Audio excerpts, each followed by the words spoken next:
Hey, what's up, everybody? I'm so grateful that you are enjoying this free content on YouTube.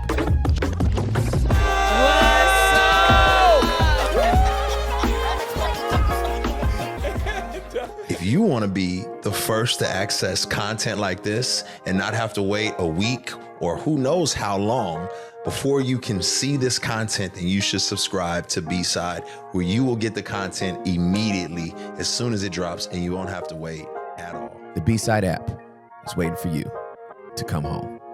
Peace. Those songs and that album, they were birthed in one of the darkest seasons of my life. But God gave me a gift. Yeah. Let me talk to the gifted, because sometimes we think our gifts are only for the people that we're ministering to. Yeah, for sure. It's for you first. Absolutely. God gave me the gift of writing and singing, and it helped me experience deliverance. Yeah. Because I was not happy. Yeah. I wasn't smiling. Yeah. But I wrote songs that helped me find that. Absolutely. I went and found documents and books about the spirit of rejection. Yep. So I needed to know what I was dealing with. Absolutely correct. We can rebuke all day. Oh, I rebuke you, I rebuke you. Swinging in the dark. Swinging in the dark. Jesus would say, I recognize you, Legion. I'm going to call you by name. Here I am. I'm not addressing it at all. So it's like, hey, I'm comfortable here. You don't have any information about me. I feel like we are in a culture, in a world now, where people just want to skip over adversity. Like I literally said it in my message yesterday. Thank you, God, for adversity. Yes, of course. Yeah, absolutely. People don't want that. No, they don't. Well, the first scripture that popped in my head, I think it's in Philippians. He learned obedience by the things he suffered. Like, how is anybody doing anything that doesn't require discomfort? Discomfort. That doesn't require inconvenience. Mm-hmm. That doesn't require pain. Wow. Like, there's nobody that's going to have a six-pack Without just because some pain. they're in the gym with equipment that works your core. Yeah. Proximity to it and the work going through it are two different things. Two different things. Yeah. Wow. And that's what I think about all of that when you ask about the grace to minister those songs in that way. Like, I had to go through some stuff. Yeah. So Like- let's elaborate on this. Okay. As much as you feel comfortable. Mm-hmm. Okay. Because I am big on receipts. Yes. I'm huge on receipts. Yeah. I say this ad nauseum for the people that are a part of our community. I don't talk about anything from a theoretical point of view. Right. I've lived all of this. Lived it. That's how I know it works. Because it worked on me. Yeah. If it worked on me, it'll work on you. Love the voice. And this is not like cookie cutter stuff, right? I'm Right. not talking about generic. I'm talking about this is specific stuff. Oh, you going through that? If you do this, Come on. then this will be the outcome. Yeah. Like, it doesn't matter. I was watching a guy, they call him Route God. Mm-hmm. He teaches football players, wide receivers and such, how to run their routes better. Okay. And so he was talking to this bigger guy, and he was like, listen, you're coming up to this place where you have to make this cut, but you're trying to do it like a little dude. A little dude can get all the way up to this spot and then make this cut. You're a bigger dude. You're carrying too much. You got to make this cut earlier. You can't do the same thing a little dude does. Yeah. You're bigger. Yeah. So make the cut earlier. And the dude made the cut earlier. And then he was Wow. like, this is why you pay me this money to do this. Yeah. I'm going to always tell you the truth. But it's because he experienced it. Yes.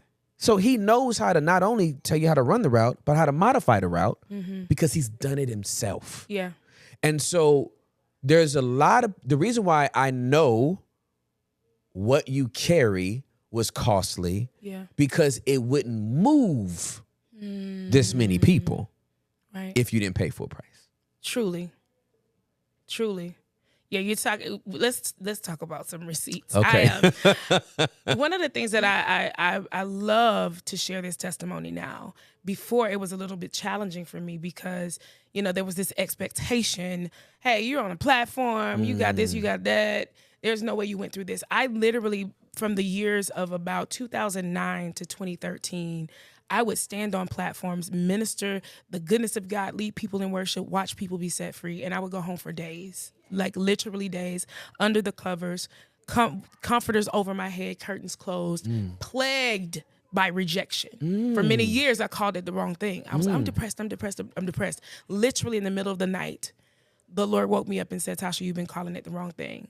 And I started to study. I don't know if I missed it. I've been in church my whole life. I had never heard of the spirit of rejection. I'm a preacher's kid. Right. All I know is church. Yeah, for sure. But the first time that I heard this language was from God himself. Wow. Like, Tasha, you are dealing with the spirit of rejection. Wow. I need you to get up. First of all, study what you're dealing with, because you've been cutting off branches, and the root of it is rejection. You keep calling depression. That's all. I was standing in prayer lines. Lord, heal me, heal me, heal me. You've been calling it the wrong thing. Wow. I need you to be freed from this root of rejection. And so I went back to childhood where I can think of times, this is the truth, where I would be sitting in church, love church. Yeah. My punishment was to miss choir rehearsal. You can't go to Bible study. I'm that kid. I'm sorry, guys. Right. This is all I have to offer. Yeah. You a church girl. I was a church girl. Yeah, for sure. And so I remember one time my mother, I had not completed my piano lesson. So she was like, you stay home, finish your piano lesson. I'm going to go to choir rehearsal. I was like, you know what? I'm going to cry until you come back. Wow. I cried for hours. I made myself cry, ran out of tears. I said, when she comes back, I'm going to be laying right here crying still, because I want her to feel this pain, what she's doing to me. So she walked in the house. She was like, girl, you still crying? I am never going to leave you again. That's exactly what I wanted. Thank you. It worked. Right, exactly. right. I was that kid. Yeah. But I was also the one who, I can remember like deacons from the church coming to me saying, hey, my son is in the same class as you. Would you look out for him? Make sure he does his homework. Make sure that my daughter is not hanging with the wrong crowd. So I'm carrying these weights of responsibility, these weights of perfection now that I started to adopt for myself. And so though I was flawed, I would hide those flaws. And so then it became these secret sins because now Tasha can't be flawed. Nobody expects that from me, even me. Wow. So this self-rejection grew into this huge thing in adulthood. Yeah. So now God is saying to me, I can't allow you to walk through the doors that I have for you until you deal with this at the root. Okay. All right. Go slower. Go slow. Hey, yo. When we say that something cost, we are actually telling you what the price is. Yeah. The price is deep, introspective, self-care. Yes. And work on self. Right. I didn't hear you name nobody else. Oh, no. And I had to study. I didn't hear you say, I need to go talk to my daddy because I need him to forget. Oh, yeah. I need to figure out what's wrong with me. I needed him to apologize for not picking me up when I was sick. This is, you had to go work on you. Yeah. And when I found out what it was, I studied it. I went and found documents and books about the spirit of rejection. Yep. So I needed to know what I was dealing with. Absolutely correct. We can rebuke all day. Oh, I rebuke you. Swinging in the dark. Jesus would say, I recognize you, Legion. I'm going to call you by name. Here I am. I'm not addressing it at all. So it's like, hey, I'm comfortable here. You don't have any information about me. I started to study what I was dealing with. So that's how I knew, oh, Tasha, this is why you've been walking in fear all of these years. It has nothing to do with your mama being afraid of dogs and teaching y'all how to be afraid of animals. No, this is a spirit of fear. And it's attached to this root of rejection. But you've been calling it all these other things. No, I needed to learn what I was dealing with, so I know how to speak to it. Yes. You got to go. Yes. Yeah. And when it shows up in other forms, I still recognize you because I've studied. Yeah, absolutely correct. Yeah, when you show up as failure, I still recognize you. Rejection. Yep. I'm not calling you failure. I'm calling you rejection. Yes. Yeah. I studied. Because you know the root. Yeah. We want other people to do that. I want to turn on a podcast to see what they say about this. Teach me how to grieve. Listen. God even spoke to me about the grief thing. Go ahead. No. Girl, please keep Same talking. thing. Yep. The same thing with the grief thing. This was probably a year and a half ago where I got this revelation, where even from my father's passing, my father passed unexpectedly. That's where the book was actually birthed from. Wow. So my dad was a pastor. I'll tell this story and then I'll jump into the grief Please. thing. My dad was an old school down home pastor. Jessup, Georgia. I'm from Jessup. Holla at me if y'all watching. And he was the one who, he was the last person in the church, turned the lights off, make sure the thermostat was off. This light bill ain't gonna be $1,000. Right. We went on vacation from Sunday evening to Saturday morning. Yep, we were gonna be back at church. And so that year when I released the album Grace, I was nominated for 7 awards, and the Stellar Awards were on a Sunday. It was my first time performing at the Stellar Awards. And so I remember thinking, okay, I'm gonna condition myself because I know Daddy's not gonna be able to come. It's on a Sunday. However, my parents decided to come to the Stellar Awards. More than any award I could have ever won. To look out and see my dad's face beaming with pride. I'm the ultimate daddy's girl. Yep. Like the definition. Yeah. So to see him beaming with pride, I had a 60-second performance of Break Every Chain. I mean, we went hard. Yeah. I saw him out there, and they were for some reason, it's like they were spotlighted. I could see them the entire time I was there. Wow. And I remember that night I was with my mentor and pastor at the time, William Murphy. We were in his hotel room just celebrating what God had done. I won several awards that night. And he said, call Bishop and ask him if he want to come hang out. I was like, okay, we got Daddy to Nashville. He's definitely not coming to your hotel room. Forget about it. So I texted him anyway, Dad, y'all want to come hang out with me? Him and my mom were there. And he immediately responded, okay, we're coming. Wow. I was like, okay, are you okay? Right. Who are you today? You left the church. Yeah. You left Jessup. Right. You came to Nashville. It's a lot going on. I don't even know if I can handle this. And I mean, my dad was this guy. He was a man of very few words. But if he spoke, it was either going to be profound or super funny. Got you. Like he was funny. Yeah. So that night he decided to talk to us about these fish oil pills that he had started. He was telling us how he was making movements he hadn't made in 40 years. He could bend over. I mean, we were in the floor crying actual tears, laughing at this man. Oh, that's funny. And at about 3 or 4 o'clock in the morning, they decided to leave the hotel room. They were driving back home the next day. And I remember him getting on the elevator with my awards in his hand because I told him, hey, you could take all of my awards. That's going to be my repayment to you for all the sacrifices you made. Wow. And so he had these 3 Stellar Awards in his hand. And I said, hey, Daddy, take out one of them. I want to snap a picture of you. I snapped a picture of him. He was just beaming with pride. He got on the elevator. That would be my last time seeing him on earth. The next day, my father went to be with the Lord. He had a heart attack in the car and died. And I remember leading up to that, 7 days later was the Grammys. And he would say, Daddy's not going to be with you in L.A., but I want you to go anyway. And so I'm saying, nobody expects you to go to L.A. Why do you keep saying that? Daddy's not going to be with you in L.A., but I want you to go anyway. And now I know he was leaving with me the last lesson that he would teach me, that when your heart is broken, you don't understand what's going on. I want you to dig deep within yourself and do it anyway. I got up 7 days after he went to be with the Lord, and I won first Grammy in L.A. Heartbroken, not understanding, but I had one thing that my dad told me to do. I want you to go to L.A. anyway. And that was the lesson he left with me. And my goal with this book is to give that lesson to everybody else. Like, it's going to get hard. Life going to be lifing. Yep. And you may not understand it. And you may be grieving. But there is something in you that if you just dig deep, you can pull out and do it anyway. That's where this came from. And I believe that this will encourage a lot of people. Where you are right now, it's not always going to look like what he said. I promise you. But sometimes people think, hey, Tasha, overnight, they used to say that this girl came overnight. No. Overnight's like 20-some years. 20-something years. That's overnight. And there was this song, every night when I would close the store, I would sit in the car and I would just kind of settle and then try to digest all of the word that had been spoken over me and convince myself that, hey, this is not what you're called to. Interesting. But this is a part of your process. Literally, even back then, I would tell myself. So there was this song that William Murphy had, and it said, I was created just to give you all the glory. I was created just to worship and adore thee.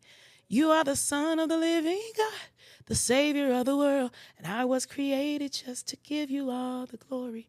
And I would sit in the car and worship to that song and remind him, so I'm reminding you what you said to me, that I was created to worship. I was created to give you glory. But now I think back, though I knew that, I needed various seasons before I was ready. Like, you can know it all day long. And sometimes we can try to speed up the process and create our own doors. It never works. Let me just go ahead and tell y'all. It don't work. Creating your own doors. Never. It is so dangerous. Yeah. It is a mess. You're setting yourself up for something you're not prepared for. And I remember sitting in that car, and now that I think about it, it was keeping me settled. Not complacent, not comfortable, but settled. Yeah, for sure. That I know God's going to do what he says. Yeah, absolutely. But there's a reason why I'm here. Yes, absolutely.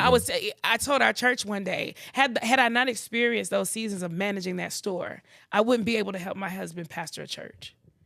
I needed that experience of management on how to deal with people who have this type of temperament or that type of mood swing, or, you got to think back over those years. Now I can think back and say, man, had I not experienced that, had I not experienced having to leave school, the embarrassment of having to come home, but it taught me how to build a worship team from the ground up. Our church was a holiness church, so we still doing devotion. I came home from school and thinking, I think I want to start a worship team. Had no clue what it was. But I knew I had this unction, this feeling that there's more than just this devotion right now at our church. God wants something else.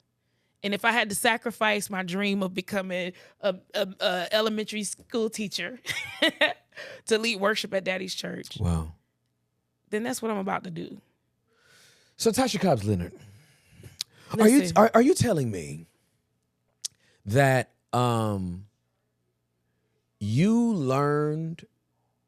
No, I want to say it a different way. Are you telling me that God prepared you for ministry at a secular job? At a secular job. Ain't that about a Learning administration and organization. Ain't that about a People skills. Ain't that about a I mean, because everybody's in line to get on at a church so they can learn how to do ministry. Oh, Tasha yeah. Leonard No. Cobbs. Tasha Cobbs Leonard. I'm too excited. I reversed the order. Learned it at a secular job. Dishing out videos. Okay. VHS. Tag me in. Tag. Let me match you. I worked for CarMax, the auto superstore, when I first moved to Dallas, Texas. I was a salesperson. Sold cars for like the first 3 or 4 months, but I only sold 3 cars. And so Good they were like, you need to find something else to do. Way to go. You're they were like, you're trash. At fam. CarMax, you only sold 3 cars. I only sold 3 cars. There was an African guy there who sold like 2 cars a day. Wow. And I hated him. So I know I'm not supposed to hate anybody. But you hated him. I was dejected. Yeah. That dude was dusting. I sold 3 cars in like 92 days. He sold 3 cars in a day and a half. That is incredible. Okay. 3 cars is incredible. And I didn't have that African aggression to even be like, so I'm you not will buy the chasing you. car now. No, I still wanted to. No, now. Yeah, you I can didn't buy it have now. it, right? I didn't have it. Anyway, so they put me on night shift, Okay. 10 p.m. to 7 a.m. in the morning. I was in charge of quality assurance for every vehicle that would be on the front lot Okay. to be sold. They had to pass my inspection. Okay. So what I learned to do and was trained to do was check the vehicle for frame damage. If it had any frame damage at all, I had to go to wholesale. It would not be on the front lot. But since this is a used car lot, we had to check for minor scratches and dents and determine, does it fit the parameters for it to still go to the front lot? Which means every car that's going to go to that front lot will be flawed. Yeah. Oh. It just can't have major cosmetic flaws. So on the exterior, we were looking for discoloration, scratches, dents. On the interior, we're looking for upholstery damage, stains, tears, that type of stuff. The process was so detailed. Mm-hmm. And if you kicked a car back for touch-ups or anything, you're affecting the sales. Yeah. Because the bottom line is what's happening on the front lot. Yeah. Any car that stays on the back lot, we don't have an opportunity to make money. Yep. Until we put that sticker in there and put it on that front lot. Got it. So you better be sure that this is actually worth going back through the body shop, the interior being fixed, paint being put back over. Because if you kick a car back for something that's cosmetically minor, you're affecting sales. And also, you're now backing up all these other cars that actually need real restoration because you just mad at this scratch. You taking it personal now. Ooh. Guess where the Lord told me how to pastor a church? CarMax. CarMax, the auto superstore. I have to say the tagline. Sorry. That's where the Lord taught me. Jeez. He told me while I was still working at CarMax, what I'm training you for is how to treat people. Because they're all flawed. You ain't gonna find no new people out here. They all got some flaws. They all got some dents. They all got some scratches. They all got some stains. Be careful who you kick back. And you got to know the ones that are ready to be on the front line. Yikes. So when I was a lead pastor, everybody that served in ministry, I know exactly what was going on with all of them. Yeah. It didn't disqualify them from ministry. Right. And there were a couple, they did get qualified. I had to kick them to the back lot. Yeah. You get to be on the back lot. We got to put you back. We got to put you back. Yeah, you got some body work, but actually you got frame damage. Frame damage. You're going to have to go wholesale because I'm not going to be able to do nothing with you. You don't want to submit to no type of process to get that fixed. Whoa. Because to fix a frame, you got to strip that car down. Oh. To get to the frame. This is great. Because the whole body sits on the frame. This is great. If you've ever seen a car going down the street like this, but it's still going in the same direction. Yes. But two of the wheels is more over here and two of the wheels. It's frame damage. Frame damage. It's frame damage. That's good. The frame is built. That means everything that sits on top of the frame looks a little off. You meet some people that you like. You seem a little off. Something off about that person right there, right? You going like this. you go down the road like this.